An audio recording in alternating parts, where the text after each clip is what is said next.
Ce lundi matin s'ouvre à Cotonou la 36e session du Conseil des ministres du CAMES, une session qui intervient pratiquement 6 ans après l'adoption du plan stratégique de développement de l'institution.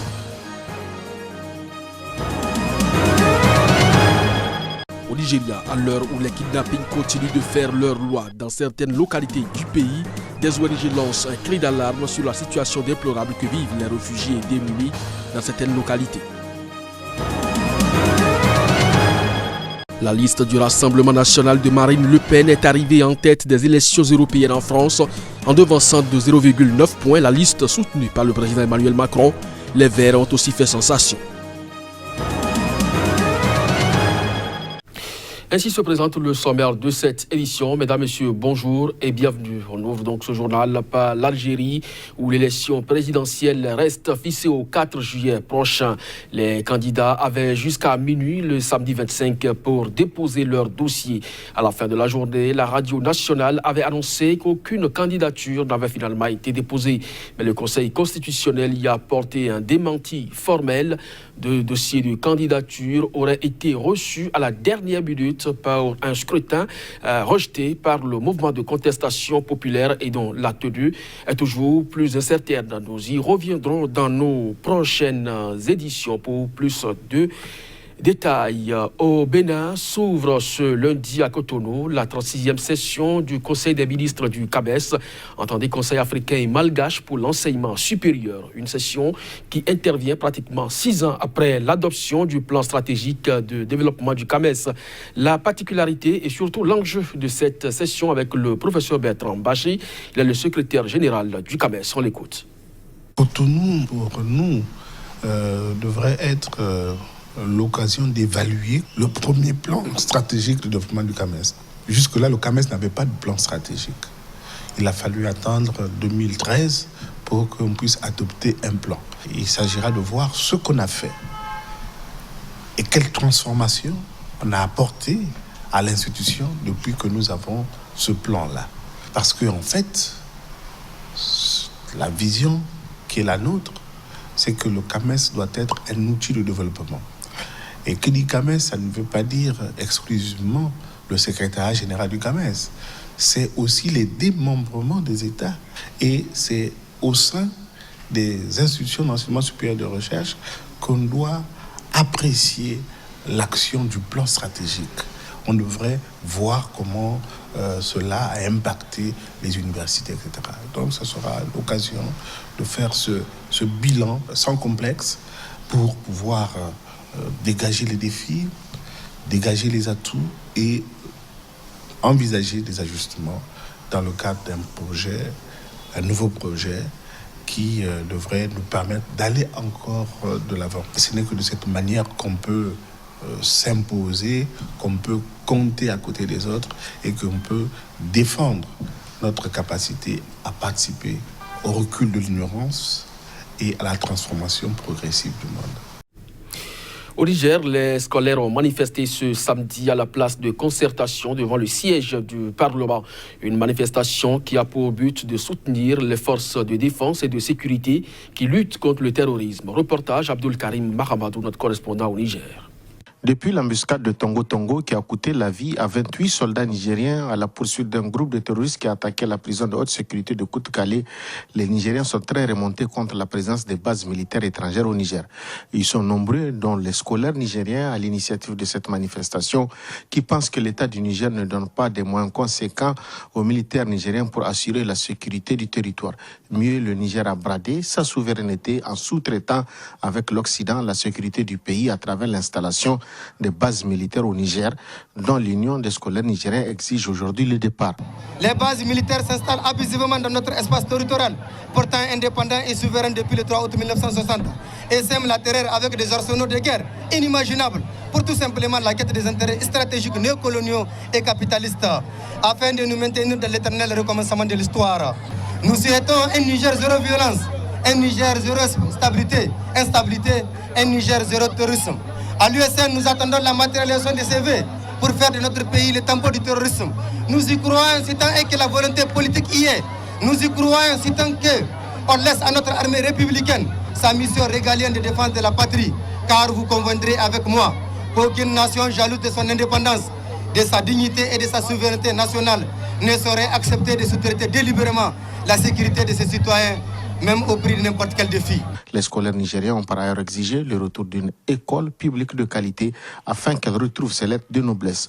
Depuis quelques années, les années scolaires se suivent les unes plus désastreuses que les autres au regard des mauvais résultats des différents examens de fin d'année.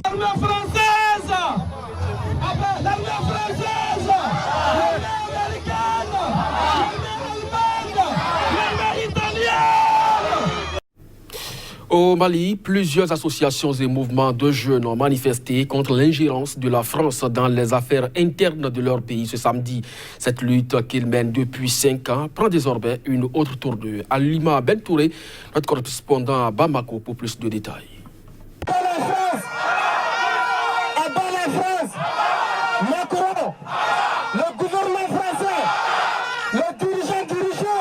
C'est un meeting des associations et mouvements de jeunes de tous bords politiques dénonçant l'ingérence de la France dans les affaires internes du Mali.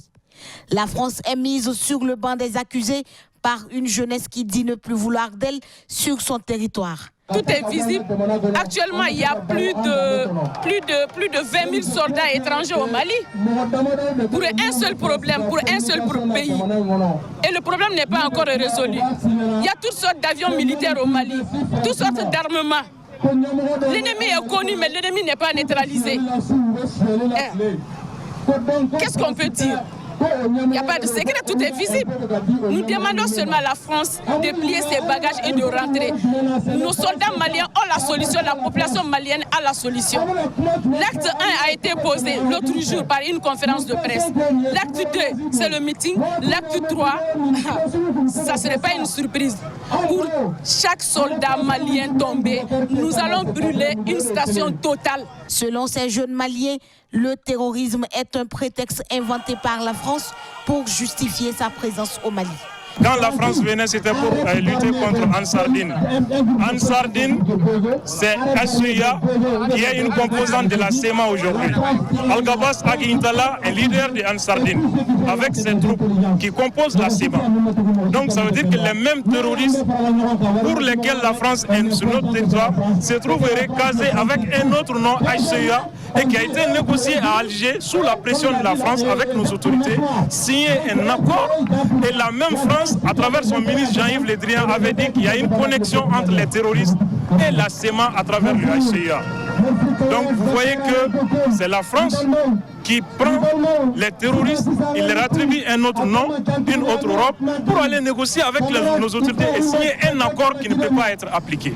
Donc ça, c'est un jeu que l'opinion nationale et internationale doit comprendre et nous devons dénoncer pour que même le peuple français comprenne ce que son gouvernement est en train de faire. Ce n'est pas la première fois que ces associations et mouvements de jeunes manifestent contre la présence française au Mali. Ils disent continuer leur lutte jusqu'au retrait total de la France du Mali. L'homosexualité est mal vue dans la majorité des pays africains où les lois sont extrêmement répressives contre les personnes homosexuelles. La Haute Cour du Kenya a refusé vendredi dernier d'abroger des lois criminalisant l'homosexualité, arguant qu'elle n'était pas contraire à la Constitution. Une décision saluée par le Forum des justiciables du Sénégal. Le mouvement de la société civile estime que l'homosexualité n'est pas conforme aux valeurs sénégalaises et africaines en général. Suivons. Aujourd'hui, le Sénégal n'est pas prêt pour dépénaliser l'homosexualité parce que tout simplement, l'homosexualité, en tout cas, ne rime pas avec nos valeurs et nos réalités. Donc, vous savez, du point de vue même religieux, aujourd'hui, on ne peut pas se permettre quand même de dépénaliser l'homosexualité. En tout cas, le Forum du justiciable fait partie des gens qui pensent qu'aujourd'hui, le droit doit être tropicalisé. Parce que, bon, c'est vrai que nous avons signé des instruments internationaux, des conventions internationales, mais aujourd'hui, nous sommes des Africains, nous avons une réalité. Maintenant, il faut adapter le droit par rapport au vécu quotidien des populations. Donc, on ne peut pas accepter aujourd'hui, quand même, de copier des législations qui ne sont pas les nôtres et de les appliquer sans pour autant l'appliquer par rapport à notre réalité. Vous savez, aujourd'hui, le droit sénégalais, c'est du copie conforme du droit français. Mais c'est bien beau de copier, mais quand vous copiez, il faut essayer de l'adapter, de le tropicaliser par rapport à notre réalité. Au Nigeria, à l'heure où les kidnappeurs du moins continuent de faire leur loi dans certaines localités du pays, des ONG lancent un cri d'alarme sur la situation déplorable que vivent les réfugiés démunis dans certaines localités du pays. Plus de précisions avec Baraka Dairou de Islamic Women Foundation. Il est au micro de Abdoulaye Issa, notre correspondant dans le pays. J'ai visité plusieurs camps de déplacés ainsi que des prisons pour voir de visu les conditions de vie et participer à la distribution d'aliments spécialisés pour les enfants malnutris. Mon expérience de terrain à Borno au moment où les crises humanitaires et mes visites extrêmement déprimantes. L'ampleur du problème semblant presque insupportable il y a quelques mois. Les différentes visites du terrain ont donc montré de l'espoir et montré à quel point il était possible de redresser la barre compte tenu de la volonté politique et de l'engagement manifesté au plus haut niveau au sein de cet État, au niveau fédéral et par les acteurs internationaux. Je dirais que le Centre de coordination des urgences, ECC, s'est révélé être le catalyseur le plus important de la réponse humanitaire au Nigeria. En France, le Rassemblement national porté par Marine Le Pen arrive en tête des élections européennes du dimanche 26 mai dernier. Suivant les résultats publiés et devance donc le parti porté par Emmanuel Macron.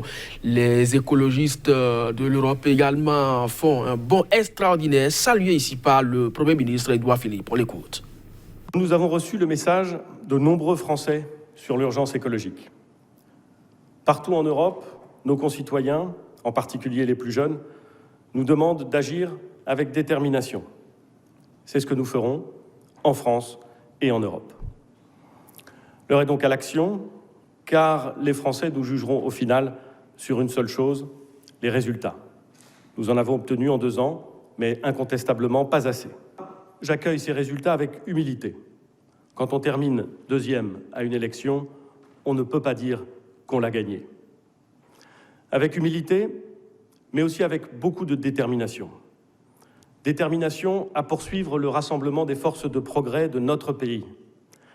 Détermination à préparer l'avenir de notre pays.